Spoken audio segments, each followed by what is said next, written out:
లక్ష్మీదేవి ఆనందంతో మీ ఇంటి సింహద్వారం దగ్గరకు వచ్చి మీ ఇంటి తలుపు తట్టి ఇంట్లోకి వచ్చి తరతరాల్ని అనుగ్రహించాలంటే, చిరకాలం ధనానికి లోటు లేకుండా ఉండాలంటే 101 రూపాయి బిళ్ళల విధి విధానం పాటించాలని రహస్య పరిహార శాస్త్రంలో చెప్పారు.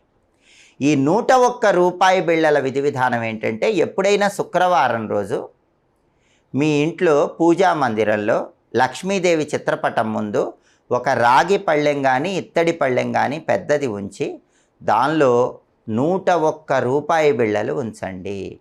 ఆ 101 రూపాయి బిళ్ళల మీద ఒక మట్టి ప్రమిదలో ఇంకొక మట్టి ప్రమిద ఉంచి ఆవు నెయ్యి కానీ నువ్వుల నూనె కానీ పోసి 3 ఒత్తులు వేసి దీపాన్ని వెలిగించండి. అలా దీపం వెలిగించిన తర్వాత లక్ష్మీదేవికి పరమాన్నం కానీ కట్టె పొంగలి కానీ నైవేద్యంగా సమర్పించండి.